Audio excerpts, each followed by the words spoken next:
Hello students, मैं हूं शाइना परमार और हम पढ़ रहे हैं पोस्ट मॉडर्न पीरियड।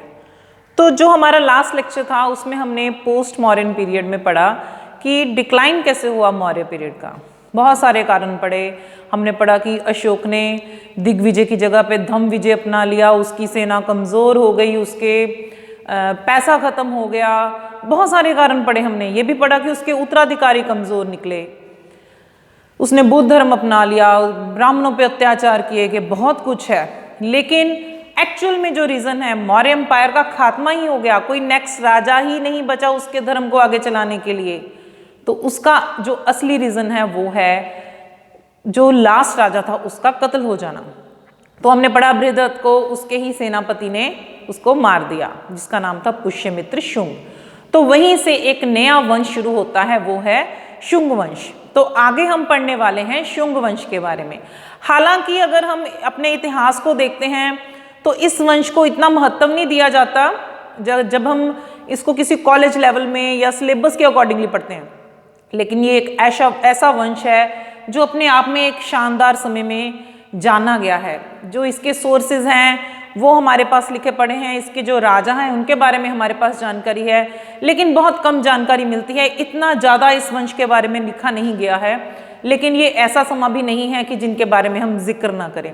तो हम जरूर पढ़ेंगे कि आखिर शुंग वंश क्या है और मौर्य काल खत्म होते ही कैसे बुद्ध धर्म के बाद दोबारा से ब्राह्मणों ने अपने इस हिंदू धर्म को फिर से संभाल लिया, फिर से भारत में हिंदू धर्म का बोलबाला हो गया।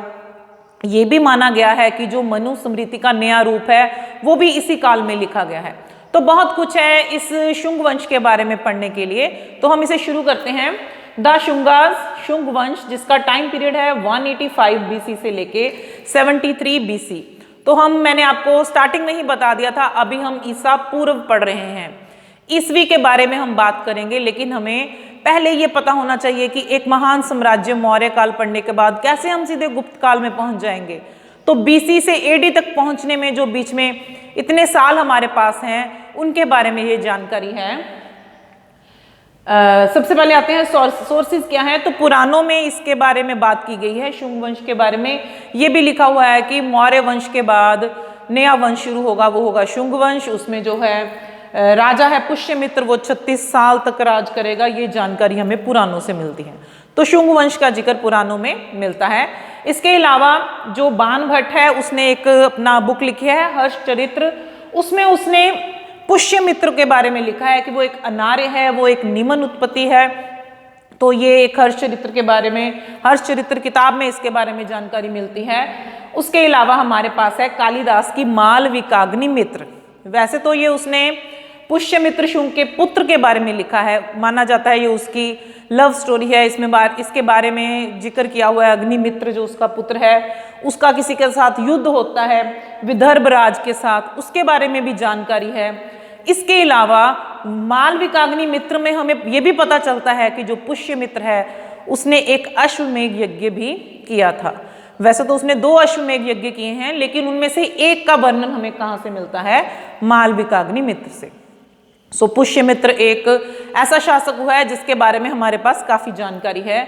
इसके अलावा दिव्य वदान में भी उसका वर्णन है, क्योंकि वो एक हिंदू राजा था। और जो बौद्धिक ग्रंथ है, जैनी ग्रंथ है, तो उन्होंने उसके बारे में ये लिखा है कि वो एक अत्याचारी था। उसने धर्म के ऊपर बहुत अत्याचार किए। धार्मिक उत्पीड़न का समय माना गया है पुष्यमित्र को, क्योंकि उसने बौद्ध भिक्षुओं को काफी तंग किया, ये माना गया है। तो आगे हम पढ़ेंगे कि कैसे किया और क्यों किया। उसके अलावा धनदेव के अभिलेख से भी हमें पता चलता है कि उसने 2 अश्वमेध यज्ञ किए। तो इतनी ही हमारे पास जानकारी है। कुछ और चीजें भी हैं जिनसे हम ये जानकारी ले लेते हैं। उसके द्वारा बनाए गए बहुत सारा, ये माना गया है कि बहुत सारी कला उस समय में, भवन निर्माण किया गया, बहुत कुछ किया गया। वहां से भी हमें शुंग वंश के बारे में जानकारी मिलती है। तो हम पढ़ते हैं शुंग वंश। तो इसका ओरिजिन कैसे हुआ? हमें पता है कि मौर्य वंश के आखिरी राजा को मार के पुष्यमित्र राजा बन गया, मौर्य काल का खात्मा कर दिया। क्योंकि ब्राह्मणों ने ये ठान लिया, ये भी माना गया कि शायद ब्राह्मणों का ये नेता ही था और ब्राह्मणवाद को दोबारा शुरू करने के लिए इसने सबसे बड़ा योगदान दिया। तो उनके लिए तो ये एक चांस था दोबारा से हिंदू धर्म को प्रोत्साहन कर देना, हिंदू धर्म में ब्राह्मणवाद को प्रोत्साहन देना। तो पुष्यमित्र के बारे में ये कहा गया है कि वो पहला राजा है 185 बीसी से 149 बीसी तक ये इसने राज किया है। तो ये इसलिए ये भी कह सकते हैं कि ये एक मौर्य वंश के जो राज पुरोहित थे उनके घराने से था। तो जो राज पुरोहित होंगे वो ब्राह्मण ही होंगे, तो उस घराने से होने की वजह से इसको सेनापति बन गया, ये मंत्री बना। और सेनापति जब उसने देखा कि बाहर से यूनानियों के आक्रमण होने शुरू हुए हैं, बैक्टीरिया से आ रहे शुरू हो गए हैं आक्रमणकारी, तो ये राजा इस लायक ही नहीं है कि वो इस वंश को संभाल सके। तो उसने उस समय मौके को देखते हुए विदेशी आक्रमणों से बचाने के लिए उसने मौर्य वंश का खात्मा किया और नए वंश की शुरुआत की। तो इसने 185 से 149 बीसी तक राज किया। इसके बारे में बहुत सारी इंफॉर्मेशन है, हम लोग पढ़ते हैं कि ये ब्राह्मण था, राजपुरोहितों के घराने से था और इसने 2 अश्वमेघ यज्ञ किए।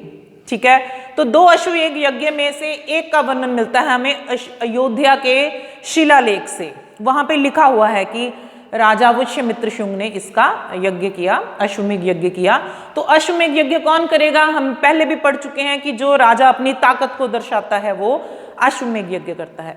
और दूसरे अश्वमेघ यज्ञ के बारे में मैंने आपको बताया, कहाँ पता चलता है हमें? मालविकाग्नि मित्र में, जो कालिदास का एक नाटक है। ठीक है, उसके बाद ये माना गया है जो उसका एक अश्वमेघ यज्ञ में उसने अपने पुरोहित किसको बनाया, तो वो थे पंतजलि। पंतजलि एक ऐसे साहित्यकार माने गए हैं जिन्होंने संस्कृत में व्याकरण की रचना की है। तो ये एक महान व्यक्ति थे। ये भी माना गया है कि शुंग वंश की वजह से संस्कृत भाषा का दोबारा से उत्थान शुरू हुआ। तो ब्राह्मण धर्म को दोबारा से शुरू करना और संस्कृत भाषा को दोबारा से शुरू करने का श्रेय किसे जाता है? पुष्यमित्र शुंग को जाता है। तो पंतजलि की वजह से, जिन्होंने संस्कृत व्याकरण लिखी है, संस्कृत का दोबारा से उत्थान हुआ शुरू। ये माना गया है कि वो एक कट्टरवादी ब्राह्मण था और उसने बौद्ध भिक्षुओं को खत्म करने के लिए, बौद्ध स्तूपों मठों को खत्म करने के लिए बहुत सारे कार्य किए। उस समय में क्योंकि वो जो मौर्य थे वो पाटलिपुत्र में रहते थे, लेकिन शुंग वंश ने अपना जो उस वक्त उनका जो फेमस इलाका माना गया है वो माना गया है विदिशा। तो ये विदिशा क्यों माना गया ये भी हम आगे पढ़ेंगे। तो ये माना गया है कि इसने पुष्यमित्र ने ये फैसला लिया कि वो जल्द ही सारे बौद्धी मठों स्तूपों को खत्म कर देगा और उसे हिंदू धर्म में परिवर्तित कर देगा, उनको वो नहीं रहने देगा। वैसे तो ये बहुत सारी ऐसी ऐतिहासिक बातें हैं जिसे हम 100% नहीं लगा सकते, मोर की ऐसा ही है। बहुत सारे इतिहासकार ये कहते हैं कि हाँ कुछ उसने बदलाव दिए होंगे उन स्तूपों में, मठों में, विहारों में, लेकिन उसने नष्ट नहीं किए क्योंकि हमें बहुत सारे अवशेष मिले हैं उस समय के। कुछ ये कहते हैं कि वो शायद अत्याचारी ही था और ये भी माना गया है कि वो इतना अत्याचारी नहीं था। तो ये है कि दिव्य वदान में क्या लिखा है कि पाटलिपुत्र में एक जगह है कुकुटा राम विहार बौद्धी भिक्षुओं का, तो वो उसे नष्ट करने के लिए अपनी चतुरंगी सेना के साथ गया। तो जब वो वहां विहार में पहुंचा तो कहा जाता है कि इतनी भयंकर गर्जना हुई कि वो वहां से भाग गया, वो इसे नष्ट नहीं कर पाया कुकुटा राम विहार। ये हो सकता है कि उसने शायद नष्ट करने की कोशिश ही नहीं की, और क्योंकि हमने हर एक व्यक्ति ने अपने धर्म का नाम रोशन करना और ये बताना है कि हिंदू धर्म के चलते भी बौद्ध धर्म इसलिए चलता रहा क्योंकि उसमें शक्ति थी। तो शायद ये गर्जना वाली बात इसलिए भी बना दी गई होगी ताकि ये लोग सोचें कि वो इस बिहार को इसलिए नहीं नष्ट कर पाया क्योंकि इस बिहार में ताकत थी। तो हम किसी चीज़ के ऊपर डिबेट नहीं कर सकते कि ऐसा ही था ऐसा ही था, तो ये मान लेते हैं क्योंकि ये माइथोलॉजी को हम साथ में ही रखते हैं हिस्ट्री में। ये माना गया उसने जो अशोक के 84,000 स्तूप थे वो भी नष्ट करवा दिए, बहुत सारे विहार नष्ट करा दिए, चैत्य भी बहुत सारे ऐसे थे जहाँ जो ये माना गया है चैत्य और विहार बौद्ध भिक्षुओं के मेन 2 ऐसे स्थान थे, यहाँ पे वो पूजा करते थे, इकट्ठे होते थे। तो उन सबको नष्ट कराने में सबसे बड़ा योगदान किसका माना गया है? पुष्यमित्र शुंग का। पर हम इसको बात को ऐसे नहीं मानते कि उसने सभी नष्ट कराए हैं, हाँ बदलाव किए हैं, वो आगे हम पढ़ने वाले हैं। और उसके बारे में ये कहा गया है कि उसने ये घोषणा की, उसने बौद्ध भिक्षुओं का कत्ल किया और ये भी कहा कि जो ब्रह्मशमन हैं, घूमते हैं इधर उधर बौद्ध भिक्षु, अगर उनका कोई सिर काट के लाएगा तो वो उन्हें 100 दिनार इनाम के रूप में देगा। तो ऐसी बातें भी पढ़ने को मिलती हैं, लेकिन इतना अत्याचारी शासक शायद वो नहीं था जितना उसे दिखाया गया है, क्योंकि समा बदला, वंश बदला, धर्म बदला, तो शायद इसलिए उसे ऐसा दर्शाया गया है। तो ये जो पुष्यमित्र था, इसने एक अच्छा अपना साम्राज्य स्थापित किया, कला का बहुत विकास हुआ, साहित्य का बहुत विकास हुआ इसके समय में, और ये माना गया है कि धर्म में बड़ा बदलाव आया। पाली और प्राकृतिक भाषा से बदलकर संस्कृत भाषा का उत्थान होना शुरू हुआ, बौद्ध धर्म से बदलकर हिंदू धर्म में उत्थान हुआ, ब्राह्मणवाद का उत्थान हुआ। पुष्यमित्र ने कुछ युद्ध भी किए, 2 युद्ध माने गए हैं, और सबसे बड़ी बात ये मानी गई है कि उसके चलते विदेशी आक्रमणकारी उसके इलाके में नहीं आ सके। तो जो यवन थे, यूनानी थे, बैक्टीरिया से आने वाले लोग थे, वो शायद इसीलिए वापस चले गए क्योंकि वो एक ताकतवर राजा था। उसकी ताकत का अंदाजा ये भी लगा सकते हैं कि इतने लंबे समय से चलते आ रहे मौर्य वंश को उसने खत्म कर दिया। सो इस तरह से पुष्यमित्र शुंग एक अच्छा राजा हुआ जो उसके द्वारा काम किए गए या उसके उत्तराधिकारियों के द्वारा काम किए गए हैं कला, साहित्य और धर्म में, वो बहुत ही अच्छे और ये माना गया है कि तरक्की वाले थे, जिसकी वजह से शुंग वंश का नाम काफी रोशन हुआ। तो जो उसके उत्तराधिकारी हैं, पहले है अग्निमित्र जो उसका पुत्र था 149 से 141 BC। इसके बारे में हमारे पास कुछ ज़्यादा जानकारी नहीं है, लेकिन हाँ ये हमने पढ़ा है मालविका अग्निमित्र में, उसकी लव स्टोरी भी लिखी गई है और उसके युद्ध के बारे में भी बात की गई है। उसके बाद है सूर्यसेस्ता, तो ये 141 से 133 BC तक है सुजयसता। उसके बाद है सुमित्रा 133 से 123 BC तक है। उसके बाद है वज्रमित्रा 123 से लेके 114 BC तक है। वज्रमित्रा के बाद है भागवत है 114 से लेके 82 BC तक, 114 से 114 से 82 तक, और जो लास्ट है वो माना गया है देवभूति 82 से लेके 73 BC तक। इसमें से जो हमारे पास सुमित्रा है, इसके बारे में ये कहा गया है कि इसने अपने समय में ज़्यादा आदान प्रदान का व्यापार किया और ये संगीत का बहुत शौकीन था। इसके बारे में ये माना गया है कि संगीत सुनते सुनते ही इसको मार दिया गया था। और इसके अलावा देवभूति, इसके बारे में ये कहा गया है ये भी संगीत का शौकीन था, नाच गाना देखना इसे बहुत पसंद था, औरतों की संगति बहुत पसंद थी। इसी वजह से शायद इसका भी कत्ल कर दिया गया एक दासी के द्वारा, और इसके बाद नया वंश शुरू हुआ था कण्व वंश। तो देवभूति की मृत्यु के बाद भी एक नया वंश शुरू होता है, वो भी हम पढ़ेंगे।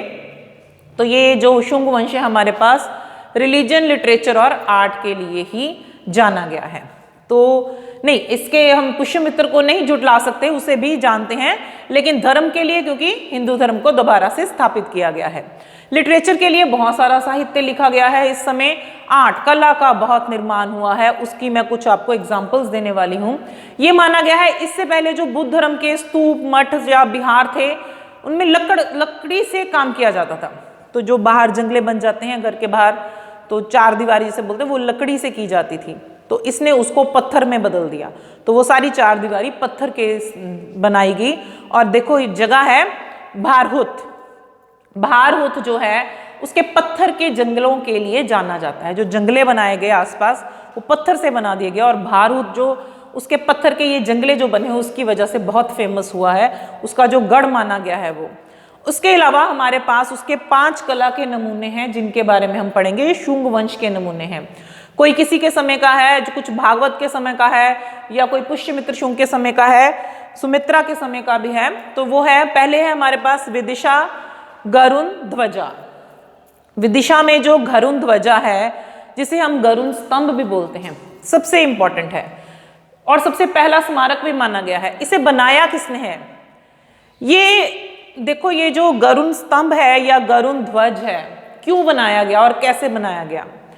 तक्षशिला में जो यूनानी शासक था एंटोलकेट्स, उसका एक राजदूत था हिलोडोरियस। वो यहाँ पे आता है और देखता है, हिंदू धर्म को सुनता है, देखता है, वैदिक धर्म से बहुत प्रभावित होता है। तो वो वासुदेव की उपासना के लिए, वासुदेव कौन है? विष्णु के ही एक अवतार माने गए, जिन्हें हम कृष्ण जी भी कहते हैं। तो वासुदेव की उपासना के लिए एक विष्णु मंदिर बनाता है, क्योंकि विष्णु का ही ये रूप है। विष्णु मंदिर के सामने वो एक पिलर बना देता है, बड़ा सा स्तंभ। ये माना गया है वो एक ही पत्थर को काट के बनाया गया है। तो इतना बड़ा स्तंभ जो सामने बनाया गया है उसे कहते हैं गरुण स्तंभ। तो विष्णु की पूजा के लिए इसका बहुत महत्व है। ये माना गया है कि हेलोडोरियस की इस गरुण स्तंभ, इसे हेलोडोरियस स्तंभ भी बोल देते हैं, इसे गरुण स्तंभ भी बोलते हैं, गरुण ध्वजा भी बोल देते हैं। इसकी वजह से उस समय में वासुदेव या विष्णु की पूजा का दोबारा से प्रचलन शुरू हुआ, जिसे कहते हैं भागवत धर्म। तो भागवत धर्म का प्रचार करने के लिए ये विदिशा में, विदिशा कहाँ है, मध्य प्रदेश में जो जगह है, वहाँ पे सबसे आसान तरीका क्या होता है इन चीज़ों को देखने के लिए, सबसे इजी हो चुका है। इंटरनेट को खोलें, किसी भी सर्च इंजन में जाएं, जस्ट आप उसका नेम लिखें, स्तंभ लिखें, विदिशा का स्तंभ लिखें, हिलोडोरियस का लिखें, और वो चीज़ आपके सामने आ जाती है। तो अभी इतिहास पढ़ते पढ़ते इन चीज़ों को साथ में देखना आपके लिए बहुत ज़रूरी है। अगर आप ये चीज़ें नेट पे सर्च करते हो तो आपको याद रखना और आसान हो जाएगा।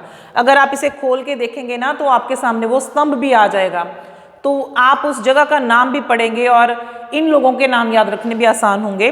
तो मध्य प्रदेश में विदिशा नामक स्थान पे ये गरुड़ ध्वजा बनाया गया है। दूसरा है भाजा में चैत्य और विहार। चैत्य और विहार मैं आपको बता चुकी हूँ। वैसे तो चैत्य शब्द एक चिता से लिया गया शब्द है जहाँ पे अस्थियां रखी जाती हैं। तो ये चैत्य जो बुद्ध धर्म से संबंधित इलाके हैं, वो लोग वहाँ पे इकट्ठे होते थे और उनकी ये जगह जो धार्मिक जगह मानी गई है, वो पूजा करने के लिए, प्रार्थना करने के लिए जो रहते थे वो विहार होते थे। तो वहाँ पे जो भाजा में चैत्य और विहार है, जिस मैंने आपको बताया कि रेनोवेशन की गई है, दोबारा से उन्हें पत्थर से बनाया गया है। तो ये भाजा के उसके समय के शुंग वंश के बहुत महत्वपूर्ण है। अजंता माना गया है, अजंता में 30 गुफाएं हैं जहाँ पे बहुत कुछ बनाया गया है, नक्काशी की गई है, कई कुछ है। आप इसे भी सर्च करें और देखें वहाँ पे क्या क्या है अजंता और अलोरा की गुफाओं में। तो जो अजंता की 9वीं गुफा है, वैसे ये माना गया है 9वीं, 16वीं है शायद, 19वीं, 26 और 29 जो गुफाएं हैं वो इस बुद्ध धर्म से संबंधित है। तो वहाँ पे जो चैत्य बने हुए हैं उन्हें मंदिरों में कन्वर्ट किया है। तो जो 9th चैत्य है उसका मंदिर बना दिया, किसने बनाया? शुंग वंश ने बनाया है। नासिक और कार्ले के चैत्य भी इन्होंने बदल दिए और ये उनके समय में उनकी रेनोवेशन करके उन्हें अच्छे ढंग से बनाया गया है। और मथुरा में कुछ ऐसी मूर्तियां प्राप्त हुई हैं, वो जो यक्ष और यक्षिणी की मूर्तियां हैं। प्राचीन समय में जो मूर्तियां बनाई जाती थी उन्हें यक्ष और यक्षिणी कहा जाता था। तो वो मूर्तियां जो यक्ष और यक्षिणी की, वो आप यक्ष और यक्षिणी लिख के सर्च करें और वो मूर्तियां देखें जिनकी भिन्नता बहुत है आम मूर्तियों से, और जिनको देखने से पता चलता है कि ये आम मूर्तियों से बिल्कुल डिफरेंट है, हटके हैं। तो ये उनका कला है जो उस समय में बहुत ही ज़्यादा महत्वपूर्ण है। तो रिलीजन हम पढ़ चुके हैं, उनका धर्म उन्होंने किस तरह से हिंदू धर्म को दोबारा से स्थापित किया। फिर हम लिटरेचर देखते हैं, बहुत सारा लिटरेचर लिखा गया है। उस वक्त शिलालेख लिखे गए हैं और स्तंभ लेख लिखे गए हैं, और इसके अलावा अभिलेख हैं, और इसके अलावा ये है कला हमारे पास। और सबसे खास बात क्या है कि उन्होंने पत्थर का जो यूज़ करना शुरू किया, जिसकी वजह से वो सारे अवशेष हमें अभी भी प्राप्त हुए हैं जो शुंग वंश के बारे में हमें जानकारी देते हैं। तो ये शुंग वंश एक महान ऐसा वंश माना गया है जिसकी वजह से एक नए युग का प्रारंभ हुआ, वो है संस्कृत भाषा और ब्राह्मणवाद का फिर से शुरू हो जाना। लेकिन ये ज़्यादा लंबे समय तक नहीं चल सका। ये कह सकते हैं कि इनके राजा, इवन यहाँ पे हम ये देखते हैं कि ये 4 राजाओं के बाद जो हमारे पास 5वां छठा राजा आता है, इनमें कुछ और नाम भी आ जाते हैं बीच में। शायद पुराणों में वो नाम हमें मिलते हैं, लेकिन ये भी माना गया कि शायद पुराणों में वो किसी और वंश के राजाओं के नाम ऐड कर दिए गए हैं, इन्हीं के नाम ही, जैसे ये 7 जो सही मायने में माने गए हैं। लेकिन अगर कुछ और नाम भी बीच में आते हैं, अगर वो शुंग वंश के भी हैं, तो भी इनका ये महत्व है कि हर एक के बारे में अगर हमें जानकारी नहीं भी मिलती तो इतने समय तक इन्होंने एक अच्छे वंश को स्थापित करके रखा और आखिरी राजा का कत्ल करके एक नए वंश की स्थापना की गई, वो था कण्व वंश। तो नेक्स्ट जो कण्व वंश है उसमें इतना हमारे पास कुछ खास साहित्य नहीं है। सातवाहन वंश आता है, उसके बाद हम शक पढ़ेंगे।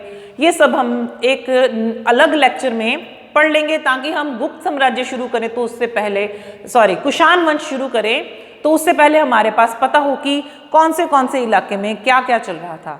तो कुषाण वंश पढ़ने से पहले ये सारा पढ़ना बहुत ज़रूरी है।